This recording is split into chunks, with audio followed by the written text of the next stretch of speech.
نحوه تعویض چرخ‌دنده کیلومتر تو گیر بوکسی خراب شده.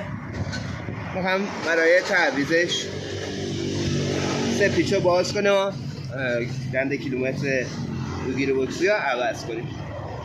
300 کیلومتر رو باز میکنیم با آلن 6.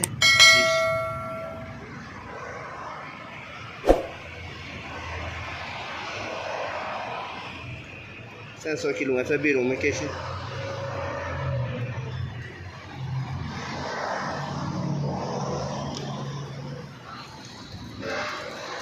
سه تا پیچ دو تا دور سه پیچه گیر بوکس قرار داره که با بوکس 13 بازش میکنه.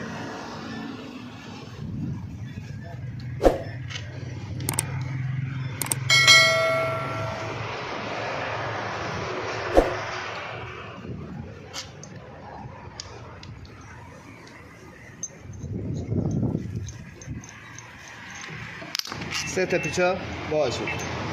به خاطری که راحت تر بیرون بیاد و باز سه پیچ سر جاش راحت تر بره، دو تا پیچ این کنار هست با بوکس 16 یک کمی بازشون میکنه انقدر که سه پیچ رها شه. یک کمی باز کنه. سه پیچ رو با یه چرخش دادن به راحتی آزادش کنه.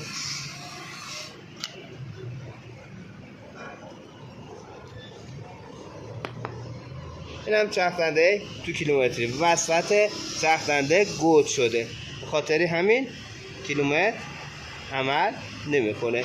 یک کمی حرکت میکنه باز وای میسه، وسط چرخ‌دنده ها گود شده. بریم تمیزکاریشو کنیم و چرخ‌دنده جدید سر جاش میذاریم و ببندیمش.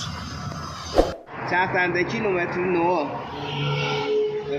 انگار جا زدن. این سمت که ساقه بلندتر داره تو قرار میگیره.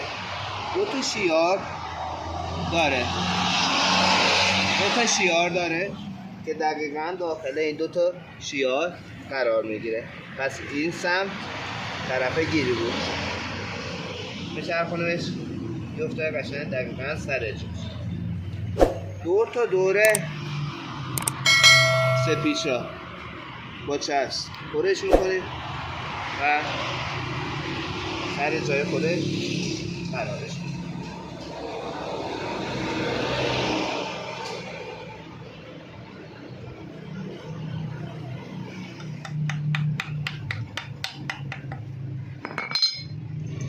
سه تا پیچا سر جاش میبندیم.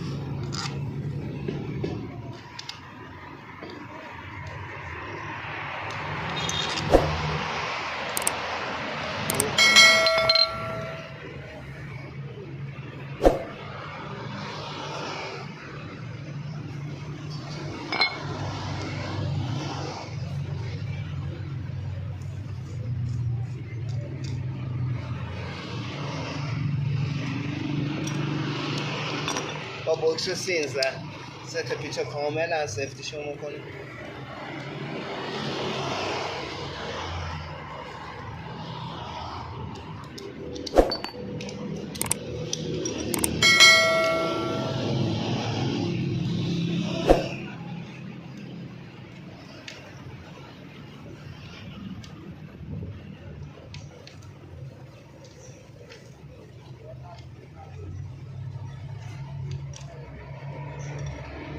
دو تا پیچ که این کنار هست این جفتن صفر میکنه.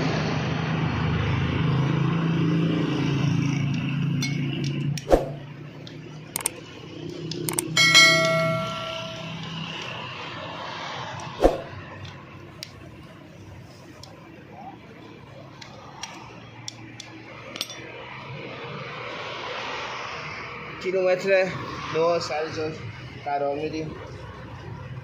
حتما دور اورنگیشو با تفلون پر کنید به خاطر روغن ریزی.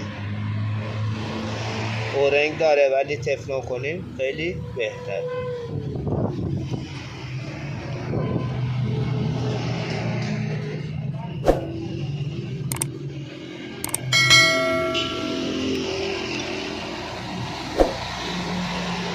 سر جاش قرارش میدیم.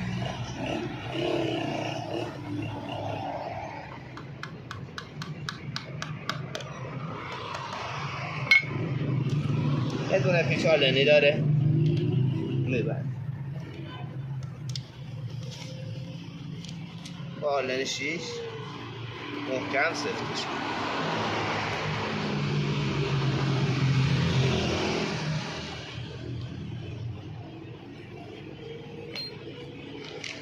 یه کاسه نمد داره،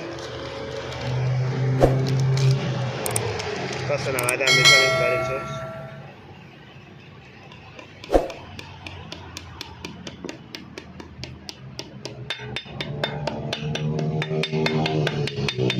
دقیقا لب به لب بشه. این هم از تعویض چرخ‌دنده کیلومتری توی گیری بوکس. امیدوارم از این آموزش خوشتون اومده باشه.